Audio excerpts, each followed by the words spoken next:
सभी छात्रों का ऑपरेटिंग सिस्टम की क्लास में स्वागत है। जैसा कि लास्ट क्लास में हम लोगों ने यूनिट थर्ड डेडलॉक को कंप्लीट किया था और आज हम लोग अगली यूनिट मेमोरी मैनेजमेंट को स्टार्ट करने जा रहे हैं। तो जैसा कि आप लोगों को याद होगा, जब शुरू में जब ऑपरेटिंग सिस्टम के फंक्शंस की हम लोग बात कर रहे थे, जब शुरू में ऑपरेटिंग सिस्टम जब पहली दूसरी क्लास थी, तो उस समय हम लोगों ने ऑपरेटिंग सिस्टम के फंक्शंस पढ़े थे, जिसमें process management, memory management, file management, input output management और भी बहुत सारे फंक्शंस हम लोगों ने पढ़ा।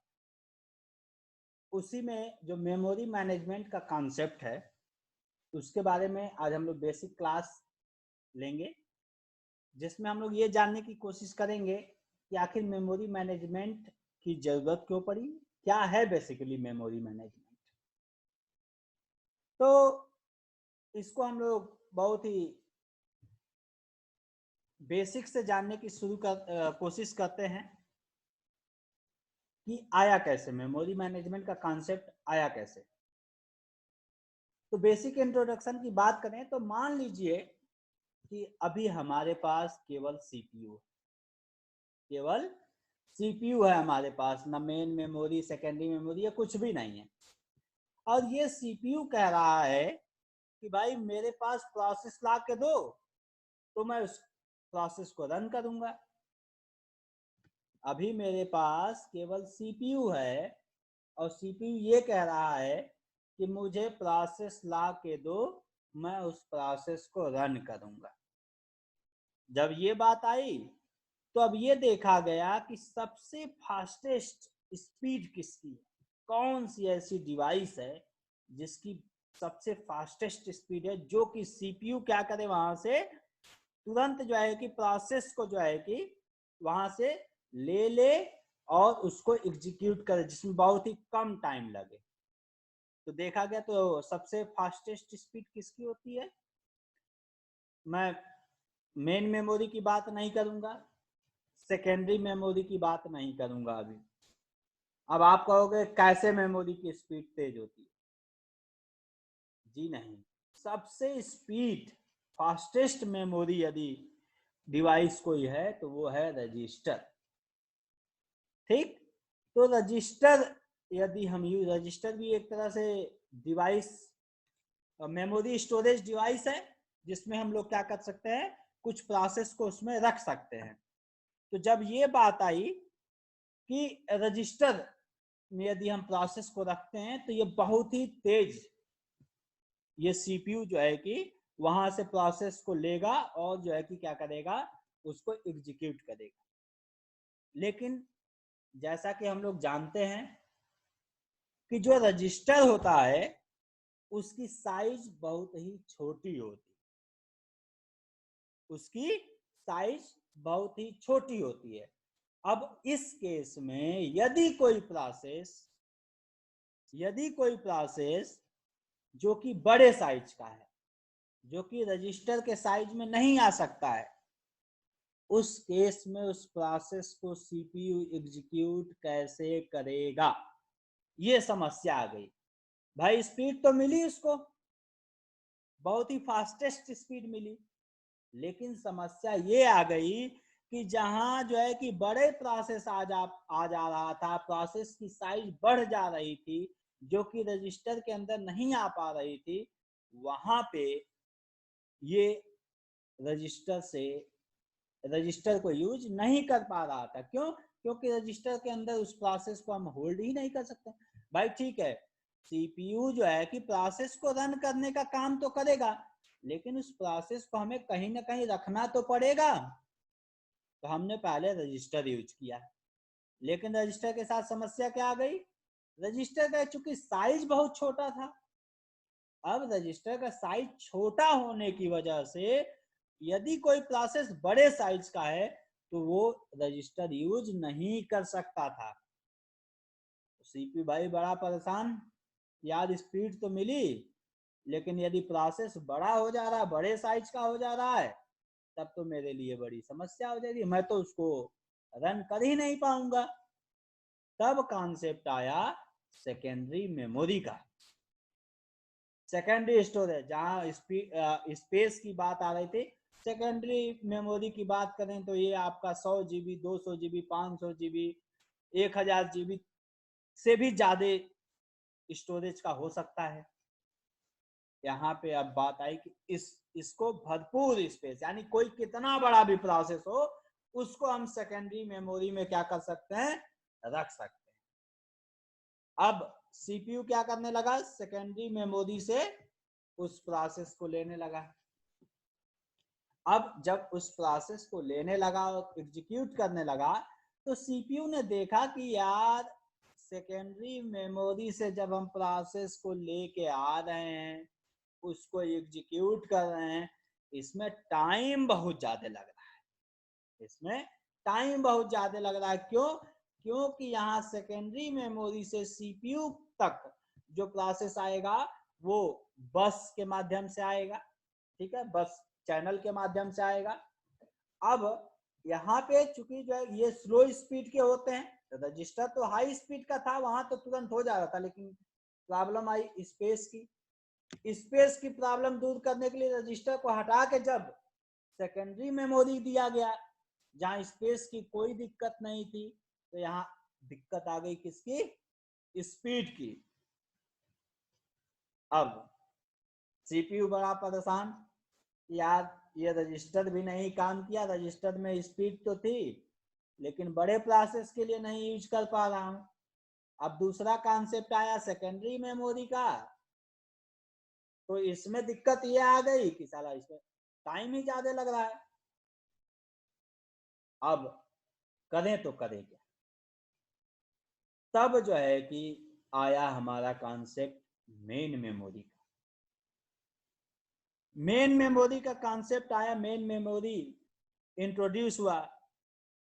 इसने मेन मेमोरी ने सीपीयू से कहा, भाई तुम्हारी इन दोनों ही प्रॉब्लम का सलूशन मैं हूं, तुम्हारी दोनों ही प्रॉब्लम का सलूशन है। मेरी स्पीड भी ठीक ठाक है और हमारे पास इतना स्टोरेज है, इतना स्टोरेज है कि तुम्हारा कोई भी प्रोसेस को मैं क्या कर सकता हूं, होल्ड कर सकता हूं। तो यहाँ पे आया हमारा मेन मेमोरी का कॉन्सेप्ट। अब चूंकि मेन मेमोरी का कॉन्सेप्ट आया बीच में, जो कि बेसिकली करता क्या है, ये जो है सीपीयू और सेकेंडरी मेमोरी के बीच में मीडिएटर का काम करता है। यानी कि सीपीयू को जब भी कोई प्रोसेस चाहिए वो मेन मेमोरी को कांटेक्ट करेगा, और मेन मेमोरी क्या करता है कि सेकेंडरी मेमोरी से जो है कि प्रोसेस को उठा के मेन मेमोरी में रखता है और फिर मेन मेमोरी से सीपीयू में देता है। अब जब बात यहां से आई कि इसको, इस मेन मेमोरी को मैनेज कैसे करेंगे, क्यों मैनेज की बात इसलिए यहां पे आती है कि हमें ये जो प्रोसेस सेकेंडरी स्टोरेज से हम मेन मेमोरी में ला रहे हैं, उसको सिक्योरिटी भी तो प्रोवाइड करनी है। वो प्रोसेस किसी दूसरे यूजर के द्वारा यूज ना होने पाए, जिस यूजर का है उसी यूजर के लिए यूज हो, उसको सिक्योरिटी भी प्रोवाइड करनी है, उसको बहुत तरह से मैनेज भी करना है उस पूरे प्रोसेस को। उस तो यानी कि यहाँ पे ये मेन मेमोरी में कौन सा प्रोसेस अलोकेट होगा, कौन सा डी अलोकेट होगा, कैसे हम जो है कि प्रोसेस को यहाँ अलोकेट करेंगे, यानी पूरा यहाँ पे इस मेन मेमोरी को हमें क्या कर जरूरत पड़ी कि मेन मेमोरी को मैनेज करने की जरूरत पड़ी। तो जब हमारे पास मेमोरी को मैनेज करने की जरूरत पड़ी, तो यहाँ पे कॉन्सेप्ट आया हमारा मेमोरी मैनेजमेंट। तो ये बात आप लोगों को बिल्कुल समझ में आ गई होगी कि आखिर मेमोरी मैनेजमेंट की जरूरत कैसे हुई, कैसे इसकी उत्पत्ति हुई, कैसे कैसे करके ये मेन मेमोरी का कॉन्सेप्ट हमारे ऑपरेटिंग सिस्टम में इंट्रोड्यूस हुआ।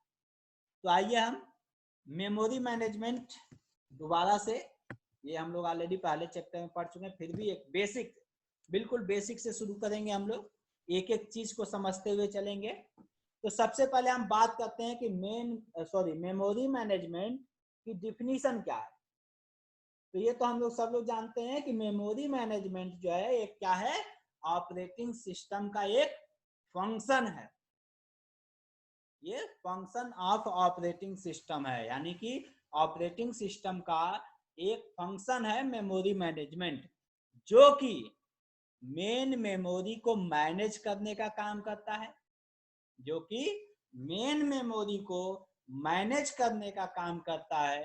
साथ ही साथ जितने भी प्रोसेसेस जो सेकेंडरी मेमोरी से मेन मेमोरी से सीपीयू, या फिर वाइस वर्सा का मतलब सीपीयू से वापस मेन मेमोरी और फिर मेन मेमोरी से वापस सेकेंडरी मेमोरी में जो मूवमेंट हो रहा है प्रोसेस को का, जो प्रोसेसेस का जो मूवमेंट हो रहा है उनको ट्रैक करना, उनके ऊपर नजर बना के रखना, ये काम होता है। ये डिफिनीशन होती है मेमोरी मैनेजमेंट की, कि मेमोरी मैनेजमेंट बेसिकली क्या है, ऑपरेटिंग सिस्टम का एक फंक्शन है जो कि मेन मेमोरी को मैनेज करने के लिए, साथ ही साथ जो प्रोसेस सेकेंडरी स्टोरेज से मेन मेमोरी से सीपीयू, और सीपीयू से वापस मेन मेमोरी से वापस सेकेंडरी मेमोरी में जो मूवमेंट हो रहा है उसको वॉच करना, उसको ऑब्जर्व करना,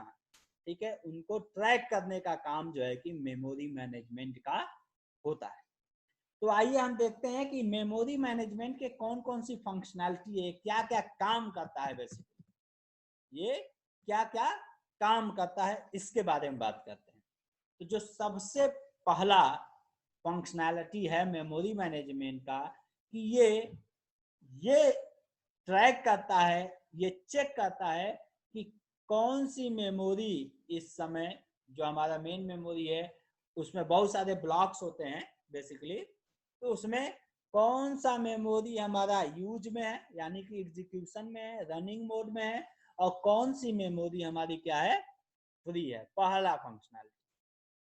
दूसरा, ये क्या करेगा, जो फ्री मेमोरी होगा उसको प्रोसेस को क्या करेगा, अलोकेट करेगा जब उसकी जरूरत होगी, और प्रोसेस को मेमोरी से डी एलोकेट करेगा जब उसकी जरूरत नहीं होगी। दूसरी फंक्शनैलिटी। अब तीसरी जो फंक्शनैलिटी है, ये क्या करता है कि जो मेमोरी है basically RAM and disk basically आपका सेकेंडरी मेमोरी है, और रैम जो है बेसिकली ये आपका मेन मेमोरी है। तो इनके बीच जो ट्रांसफर हो रहा है मेमोरी का, उसको जो है कि मैनेज करेगा। साथ ही साथ ये इंश्योर करेगा कि जो यूजर प्रोग्राम है वो ऑपरेटिंग सिस्टम के एरिया में या किसी दूसरे यूजर के एरिया में एंटर ना करने पाए। भाई यहाँ पे क्या किया गया, मेन मेमोरी को बेसिकली दो पार्ट में डिवाइड कर दिया। एक ऑपरेटिंग सिस्टम का एरिया, उसके लिए कुछ स्पेस डिसाइड कर दिया गया, और बाकी यूजर्स के लिए एरिया डिसाइड कर दिए गए। तो यहाँ पे ये जो है मेमोरी मैनेजमेंट इंश्योर करेगा कि कोई भी यूजर प्रोग्राम एक तो ऑपरेटिंग सिस्टम के एरिया में नहीं जा सकता है, और दूसरा किसी दूसरे यूजर के एरिया में भी नहीं जा सकता है। वो केवल अपने यूजर जो उसका प्रोग्राम है उसके लिए जो एरिया डिसाइड किया गया है, जो मेमोरी डिसाइड की गई है, केवल और केवल उसी में जो है कि ये एग्जीक्यूट करेगा। अगला जो फंक्शनैलिटी है वो है keep updating status of processes, यानी जितने भी प्रोसेसेस हैं उनके स्टेटस को अपडेट करेगा। जैसे स्टेटस के अपडेट करने की बात होगी तो आप लोगों को याद होगा प्रोसेस में हम लोग कई सारे स्टेट्स पढ़े थे प्रोसेस की, जैसे न्यू है, रनिंग है, वेटिंग है, टर्मिनेटेड है, इस तरह से बहुत सारे स्टेट्स हम लोगों ने पढ़ी थी। तो किस समय पे कौन सा प्रोसेस किस स्टेट में है उसके स्टेटस को अपडेट करने का काम करेगा। ये था आपका फंक्शनैलिटी। अब आइए देख लेते हैं कि मेमोरी मैनेजमेंट के गोल क्या है, गोल्स क्या क्या हैं इसके, ये किस लिए काम करता है बेसिकली, इस तरह से आप कह सकते हैं। गोल से तात्पर्य है ये किस लिए काम करता है। तो पहला इसका काम तो है कि सीपीयू के यूटिलाइजेशन को बढ़ाने के लिए, उसको मैक्सिमाइज करने के लिए पहला गोल। ये तो हम लोग शुरू से ही पढ़ते आ रहे हैं, पहली यूनिट से, कि किसी भी ऑपरेटिंग सिस्टम का ही मेन मोटिव है कि सीपीयू के यूटिलाइजेशन को बढ़ाना है, उसको खाली नहीं बैठने देना है। तो यहाँ पे भी मेमोरी मैनेजमेंट का भी जो पहला गोल है वो है सीपीयू के यूटिलाइजेशन को मैक्सिमाइज करना। दूसरा है मिनिमाइज रिस्पांस टाइम। अभी हम लोगों ने शेड्यूलिंग पढ़ा था, उसमें रिस्पांस टाइम हम लोगों ने पढ़ा था, तो रिस्पांस टाइम को मिनिमाइज करना, ये गोल है। तीसरा जो गोल है कि मेमोरी के यूटिलाइजेशन को भी हमें क्या करना है, मैक्सिमाइज करना है। यानी कि मेन मेमोरी के अंदर जो मेन मेमोरी का स्पेस है, जैसे मान लीजिए 1 GB की हमारी रैम है, ठीक, 500 MB यूज में हो रहा है, रनिंग में है, अब 500 MB खाली है मान लीजिए, तो उस 500 MB को भी हमें क्या करना है, यूटिलाइज करना है मैक्सिमम। यानी जितनी हमारे पास मेन मेमोरी है उसका पूरा का पूरा यूटिलाइजेशन होना चाहिए।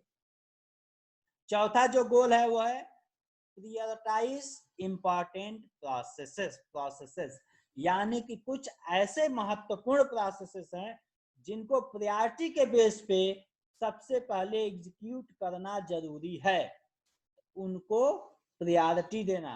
ये ऐसा नहीं हो कि मेन में सेकेंडरी मेमोरी से कोई इंपॉर्टेंट प्रोसेस मेन मेमोरी में आ गया, अब मेन मेमोरी सीपीयू को दे ही नहीं रहा, ऐसा नहीं होना चाहिए। यदि कोई इंपॉर्टेंट प्रोसेस है तो वो जो है कि मेन मेमोरी द्वारा तुरंत प्रायोरिटी के आधार पे उसको सीपीयू को अलोकेट किया जाएगा। क्लियर। और जो पांचवा गोल है कि यूजर प्रोग्राम, यूजर्स के जो प्रोग्राम है, और साथ ही साथ ऑपरेटिंग सिस्टम को सिक्योरिटी भी प्रोवाइड करना है, सिक्योरिटी भी हमें प्रोवाइड करना है। क्लियर है सबको। अब आगे चलते हैं, different memory manage main memory configuration. हम बेसिक से शुरू करते हैं कि मेन मेमोरी कैसे कैसे, मेन मेमोरी का कॉन्सेप्ट जो है कि डेवलप हुआ, यानी कि उसकी कॉन्फ़िगरेशन कैसे कैसे हुई, कैसे कैसे मेन मेमोरी आज मॉडर्न मेमोरी कॉन्फ़िगरेशन में चेंज हुआ। कॉन्फ़िगरेशन का मतलब उसके अंदर कौन कौन सी फंक्शनैलिटी आती गई। तो जो सबसे पहला और बेसिक मेन मेमोरी था वो था बेयर मशीन। सबसे पहला वो था आपका बेयर मशीन। इसमें मेन मेमोरी बिल्कुल एम्प्टी होता था, खाली होता था, यानी कि इसके अंदर कोई भी पहले से प्री लोडेड ऑपरेटिंग सिस्टम नहीं होता था। दूसरा, ये जो था बेयर मशीन, ये एप्लीकेशन स्पेसिफिक बनाए जाते थे, यानी कि किसी एक एप्लीकेशन के लिए। आज की डेट में क्या, हम तो जो है कि हजारों सॉफ्टवेयर जो है कि अपने लैपटॉप में उसमें डाल लेते हैं ऑपरेटिंग सिस्टम के अंदर, लेकिन जो बेयर मशीन था वो एप्लीकेशन स्पेसिफिक डेवलप किया गया, टास्क उसमें भी टास्क डेडिकेटेड होता था। और इसके अंदर जो बेयर मशीन जो होते थे, इसके अंदर जो टास्क थे उसको हैंडल या मैनेज किया जाता था डिजाइनर के द्वारा, जो ऑपरेटिंग सिस्टम करता था। ऑपरेटिंग सिस्टम का जो भी काम था, जो भी टास्क ऑपरेटिंग सिस्टम द्वारा परफॉर्म किया जाता था या मैनेज किया जाता था, उसको जो है कि डिजाइनर द्वारा जो है कि हैंडल ऑब्लिक मैनेज किया जाता था। इसके अंदर बेयर मशीन के अंदर सीक्वेंशियल इंस्ट्रक्शन एग्जीक्यूशन होता था। सीक्वेंशियल इंस्ट्रक्शन एग्जीक्यूशन का मतलब एक एक इंस्ट्रक्शन जो है कि एग्जीक्यूट होते थे, एक इंस्ट्रक्शन एग्जीक्यूट हुआ फिर अगला इंस्ट्रक्शन एग्जीक्यूट हुआ फिर अगला, इस तरह से यूजिंग मशीन लैंग्वेज, ठीक है, विदाउट एनी सिस्टम, बिना किसी सिस्टम सॉफ्टवेयर का यूज किए मशीन लैंग्वेज का यूज किया जाता था। बेसिकली इसका एग्जांपल था रियल टाइम ऑपरेटिंग में बहुत सारे एम्बेडेड सिस्टम के प्रोग्राम्स वगैरह बनाए जाते थे, ठीक है, यानी इसके अंदर कोई प्री लोडेड ओएस नहीं था। फिर इसके बाद जो अगला कॉन्फ़िगरेशन आया वो आया रेजिडेंट मॉनिटर का। अगला जो कॉन्सेप्ट आया, अगला जो कॉन्फ़िगरेशन आया वो आया रेजिडेंट मॉनिटर का। अब इसके अंदर क्या किया गया कि जो है कि जो मेन मेमोरी था उसका कुछ पार्ट ऑपरेटिंग सिस्टम के लिए और कुछ पार्ट यूजर एरिया के लिए जो है कि डिवाइड कर दिया गया। और इस रेजिडेंट मॉनिटर के अंदर operating system, part of operating system इस मेन मेमोरी के अंदर लोड किया गया और साथ ही साथ ये यूजर एरिया था। अब इस ऑपरेटिंग सिस्टम और इस यूजर एरिया के बीच का जो पार्ट था, यानी जो इसको डिवाइड करता था कि ये भाई बाउंड्री है, ये बाउंड्री है, यहाँ इस बाउंड्री तक ऑपरेटिंग सिस्टम का एरिया है और उसके नीचे यूजर का एरिया है। तो वो जो बाउंड्री थी उस एड्रेस को हम लोग बोलते थे fence address. Fence address basically इसलिए यूज किया जाता था क्योंकि ये ऑपरेटिंग सिस्टम को सिक्योरिटी प्रोवाइड करने के लिए हम लोग इसका यूज करते थे। यूजर प्रोग्राम से, जो यहाँ पे यूजर एरिया है, यहाँ पे जो यूजर प्रोग्राम से एग्जीक्यूट कर रहे हैं, उन यूजर प्रोग्राम से इस ऑपरेटिंग सिस्टम को सिक्योरिटी प्रोवाइड करने के लिए हम लोग फेंस एड्रेस का यूज करते थे। ठीक, इसके अंदर लेकिन एक चीज था रेजिडेंट मॉनिटर के अंदर कि मेन मेमोरी के अंदर एक टाइम पे एक ही प्रोसेस जो है कि रिसाइड करता था, रहता था। एक टाइम पे मेन मेमोरी के अंदर एक ही प्रोसेस हमारा रिसाइड करता था। और जो रेजिडेंट मॉनिटर था बेसिकली ये जो है कि बेसिकली सिंगल यूजर सिस्टम के लिए बहुत ज्यादा यूजफुल था, सिंगल यूजर सिस्टम के लिए बहुत ज्यादा यूजफुल था। अब आइए देख लेते हैं कि फेंस एड्रेस जो होता था ये किस तरह से सिक्योरिटी प्रोवाइड करता था, उसकी हम बात कर लेते हैं। तो इस वाले डायग्राम को, ये रेड कलर के बॉक्स में आप ध्यान से देखिए। तो जो सीपीयू होता था वो एक एड्रेस जनरेट करता था, जिसको हम लोग आगे चल के देखेंगे, फिजिकल एड्रेस और लॉजिकल एड्रेस। तो देखेंगे कि सीपीयू लॉजिकल एड्रेस जनरेट करता है और जो मेन मेमोरी होता है वो फिजिकल एड्रेस जनरेट करता है। वो आगे हम लोग कॉन्सेप्ट पढ़ेंगे। तो सीपीयू एक एड्रेस जनरेट करता था और ये जो फेंस एड्रेस होता था, ये जो फेंस एड्रेस होता था, इससे यहाँ पे कंपैरिजन किया कि ये जो सीपीयू का एड्रेस है इस फेंस एड्रेस से बड़ा है कि नहीं है। यदि है तो फिर ये मेन मेमोरी के पार्ट को यूज करता था, यानी यूजर प्रोग्राम यूजर एरिया को यूज करता था। यदि नहीं है तो तुरंत ट्रैप या एरर दे दिया जाता था। क्यों? क्योंकि यदि ये ग्रेटर देन और इक्वल टू नहीं है तो इसका मतलब जो यूजर प्रोग्राम है वो ऑपरेटिंग सिस्टम के एरिया में घुसने का प्रयास कर रहा है।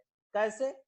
देखिए एक एग्जांपल लेते हैं हम लोग। मान लीजिए यहाँ पे फेंस एड्रेस, मान लीजिए इसकी वैल्यू 1000 है, ठीक है, इसकी वैल्यू 1000। यहाँ मान लीजिए 0 से स्टार्ट हुआ, 1 2 3 4 ऐसे यहाँ पे 1000 है, ठीक। फिर उसके नीचे 1001 1002 ऐसे करके मान लीजिए यहाँ 3000 तक यूजर एरिया है। अब यदि मान लीजिए कोई सीपीयू ने एड्रेस जनरेट किया कि भाई मुझे ये प्रोसेस, इस एड्रेस पे जो भी प्रोसेस है उसको मुझे मेन मेमोरी से चाहिए, ठीक है। अब जैसे मान लीजिए सीपीयू ने जनरेट किया 2100, ठीक, 2100। तो अब यहाँ पे सीपीयू ने जो जनरेट किया उसका एड्रेस था 2100 और जो फेंस एड्रेस था वो कितना है 1000। तो अब देखा जाएगा कि ये जो 2100 है वो 1000 से बड़ा है कि नहीं है, ठीक। तो ऑब्वियस बात है बड़ा है, तब तो ठीक है, ये यूजर एरिया उसको एक्सेस करा देगा, मेन मेमोरी के उस यूजर एरिया को एक्सेस कर लेगा। यदि नहीं है, ध्यान दीजिएगा, यदि नहीं है तो इसका मतलब ये एक अंदाजा लगाया जाएगा कि जो है कि जो सीपीयू है जो वो यानी यूजर प्रोग्राम जो है वो ऑपरेटिंग सिस्टम के एड्रेस में घुसने का प्रयास कर रहा है। जैसे मान लीजिए सीपीयू ने कोई एड्रेस 900 का जनरेट किया, ठीक, और ये फेंस एड्रेस 1000 का है, ये तो बड़ा हुआ नहीं। इसका मतलब भाई 0 से लेके 1000 तक का पूरा एरिया तो ऑपरेटिंग सिस्टम का है और यूजर का 1000 के आगे से है, 1000 से बड़ा कोई एड्रेस जनरेट करता है तब तो वेल एंड गुड, लेकिन 1000 से छोटा यदि एड्रेस जनरेट करेगा तो वो क्या हो जाएगा, एरर देगा। क्यों? क्योंकि ये यूजर एरिया जो है उस ऑपरेटिंग सिस्टम के एरिया में घुसने का प्रयास कर रहा है। तो इस तरह से ये जो फेंस एड्रेस है ये जो है कि सिक्योरिटी प्रोवाइड कर रहा है इस ऑपरेटिंग सिस्टम को, किससे, इस यूजर एरिया के अंदर जो प्रोग्राम्स है उससे। तो ये दो कॉन्फ़िगरेशन हो गए। अब तीसरे कॉन्फ़िगरेशन की हम लोग बात करते हैं जिसका नाम है स्वैपिंग। स्वैपिंग हम लोगों के सिलेबस में भी है, इसलिए इसको बड़ा ध्यान से देखिएगा। यहाँ पे अगेन देखिए वही मेन मेमोरी का कॉन्सेप्ट है, इसमें ऑपरेटिंग सिस्टम और यूजर प्रोग्राम, यूजर एरिया जो है कि दो पार्ट में इसको डिवाइड किया गया मेन मेमोरी को। अब यहाँ पे कॉन्सेप्ट आया सेकेंडरी स्टोरेज, यानी भाई मेन मेमोरी में हमारे पास जो प्रोसेस आएगा वो कहाँ से आएगा, सेकेंडरी स्टोरेज से आएगा, और वापस मेन मेमोरी से जब काम हमारा खत्म हो जाएगा तो यहाँ पे हम वापस सेकेंडरी स्टोरेज में भेज देंगे।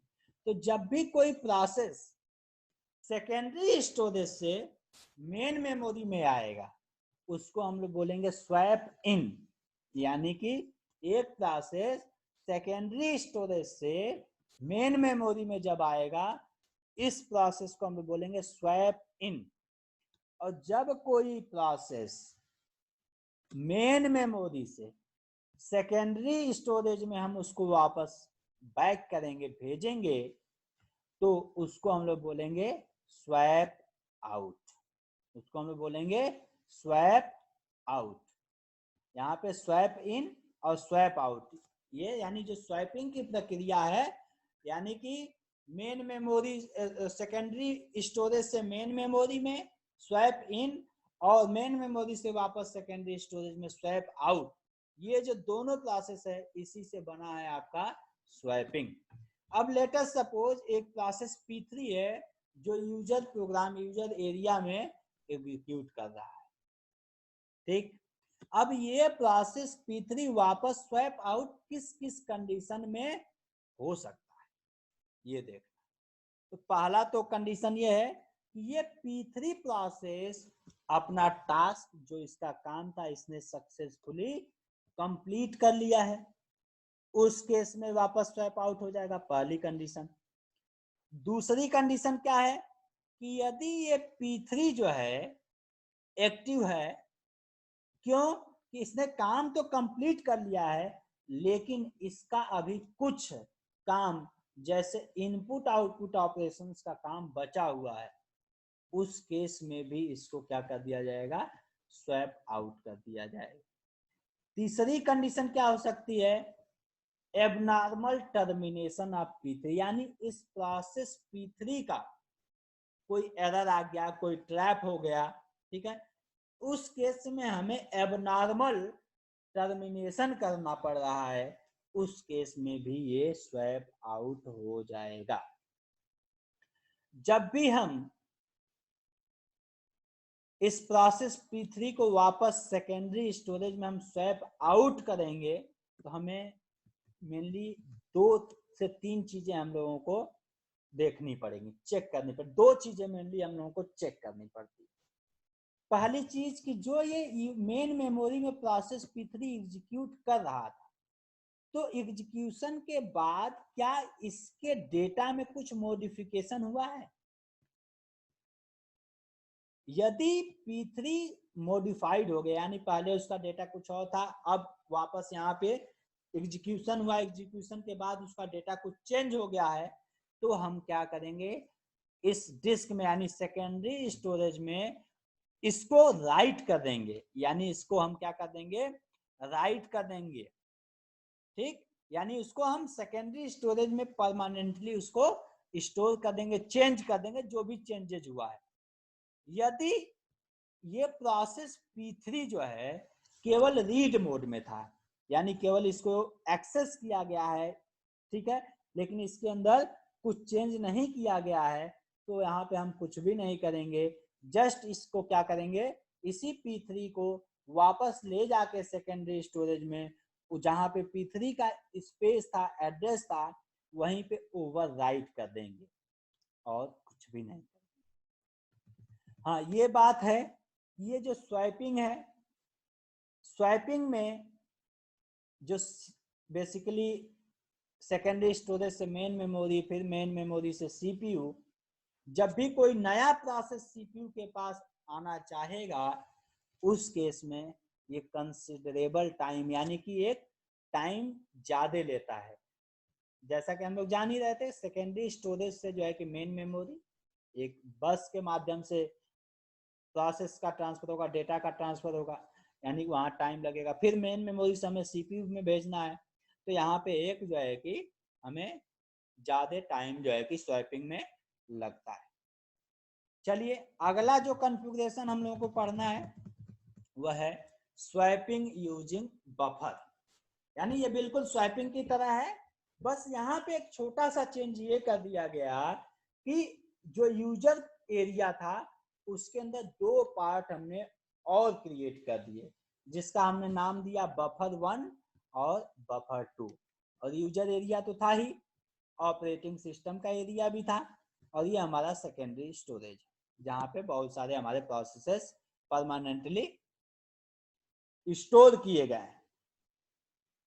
अब यहाँ पे जो था यूजर के एरिया के अंदर जो करेंटली एक्टिव प्रोसेसेस थे, जो एग्जीक्यूशन में थे, जो एग्जीक्यूट कर रहे थे, एक्टिव जॉब्स को यहाँ पे हम लोग यूजर एरिया में रखते हैं। बफर 1 के अंदर जो जस्ट प्रीवियस एग्जीक्यूटेड जॉब है, यानी कि यहाँ पे कोई यूजर एरिया में कोई प्रोसेस एग्जीक्यूट हो रहा है, ये इसने अपना काम कंप्लीट किया, ठीक है ध्यान दीजिएगा, इसने अपना काम कंप्लीट किया तो हम लोग स्वैपिंग में क्या कर रहे थे, वापस सेकेंडरी स्टोरेज में भेज रहे थे। लेकिन यहाँ पे जो ही ये अपना एग्जीक्यूशन कंप्लीट करेगा इसको हम बफर 1 में भेज देंगे, ठीक। और यहाँ बफर 2 के अंदर न्यू जॉब्स टू बी, यानी कि इसके अंदर उन प्रोसेस को हम जो है कि होल्ड करेंगे जो कि एग्जीक्यूट होने वाले हैं। अब ध्यान दीजिएगा, यानी कि सबसे पहले यहाँ पे कोई प्रोसेस यूजर एरिया में एग्जीक्यूट कर रहा है, ठीक। इस यूजर एरिया से काम कंप्लीट हुआ तो हम बफर 1 में भेजेंगे, ठीक। यानी कि यहाँ पे जो स्वैपिंग हो रहा है मेन मेमोरी से मेन मेमोरी में ही हो रहा है, तो ऑब्वियस सी बात है तेज होगा, क्लियर है। अब यहाँ पे हम बफर 1 को स्वैप आउट करेंगे सेकेंडरी स्टोरेज में, और नया प्रोसेस यहाँ पे स्वैप इन हो जाएगा बफर 2 में, और फिर इस बफर 2 से हम क्या एलोकेट करेंगे, यूजर एरिया में। इस बफर 2 से हम कहा करेंगे, स्वैप इन करेंगे यूजर एरिया में। यानी कि जो स्वैप इन और स्वैप आउट का कॉन्सेप्ट था वो यहाँ पे बफर 1 और बफर 2 में हो गया, यानी कि बफर 2 में स्वैप इन होगा और बफर 1 से स्वैप आउट होगा। और इस मेन मेमोरी के अंदर इस यूजर एरिया जहां पे हमारा प्रोसेस को एग्जीक्यूट होना है, यहाँ पे जो स्वैप इन स्वैप आउट होगा वो होगा इस यूजर एरिया से बफर 1 में स्वैप आउट होगा और इस बफर 2 से यूजर एरिया में स्वैप इन होगा। तो यहाँ पे basically swap in swap out main memory के अंदर ही होगा। तो जो पहले बहुत ज्यादा टाइम स्वैपिंग में लग रहा था, यहाँ पे बफर का यूज करके हमने क्या कर लिया, उस टाइम को मिनिमाइज कर लिया। क्लियर है सबको। अब बात करते हैं, ये था बेसिकली हमारा मेमोरी मैनेजमेंट का कॉन्सेप्ट, बेसिक कॉन्सेप्ट्स की बेसिक इंट्रोडक्शन की एक मेन मेमोरी के अंदर क्या क्या चीजें होती हैं, मेमोरी मैनेजमेंट क्या होता है, उसकी फंक्शनैलिटी क्या है, साथ ही साथ जो है कि क्या कहते हैं उसके गोल्स क्या हैं, और डिफरेंट कॉन्फ़िगरेशन मेमोरी मैनेजमेंट के हम लोगों ने जानने की कोशिश किया है। अब हम लोग नेक्स्ट क्लास में मेन मेमोरी मैनेजमेंट का जो हमारा सिलेबस है उसको हम लोग स्टार्ट करेंगे, जिसमें मेनली हम लोग मेमोरी मैनेजमेंट का यूज कैसे करते हैं, कैसे जो है कि इंस्ट्रक्शन एग्जीक्यूशन साइकिल बनती है, ठीक है, प्रोसेस यूजर एरिया में जब एग्जीक्यूट होता है तो उसके अंदर क्या क्या काम होता है। इसके अलावा हम लोग physical address space, logical address space, इसके बारे में पढ़ेंगे। स्वैपिंग ऑलरेडी हम लोगों ने पढ़ लिया है। स्वैपिंग का कॉन्सेप्ट एक टॉपिक आपका यहाँ पे सिलेबस का कंप्लीट हो जाता है। ये सारी चीजें मैं आप लोगों को इसलिए बता रहा हूं कि जो कि आपके सिलेबस में आने वाले टॉपिक्स हैं, जब ये बेसिक्स आपका क्लियर रहेगा तो जो आने वाले टॉपिक्स हैं वो बिल्कुल आपको हलवा लगेगा, बिल्कुल ही आसान लगेगा, बहुत ही आसानी से समझ में आ जाएगा। इसलिए ये पूरा बेसिक लेक्चर मैंने 40 मिनट के आसपास का ये आप लोगों के लिए बना रहा हूं।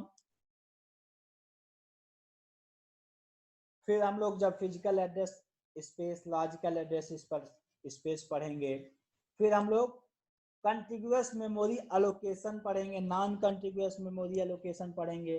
कंटिग्यूअस मेमोरी एलोकेशन के अंदर मेमोरी एलोकेशन कैसे करते हैं, ठीक है, और फिर पार्टीशन कैसे होता है मेमोरी का, ठीक है, कैसे उसको हम एलोकेट कर सकते हैं। बहुत सारे टॉपिक्स हैं, धीरे धीरे करके हम लोग आगे बढ़ेंगे। तो आज के लिए इतना ही। उम्मीद करता हूँ कि ये बेसिक लेक्चर जो है आप लोगों को बहुत ही अच्छे से समझ में आया होगा।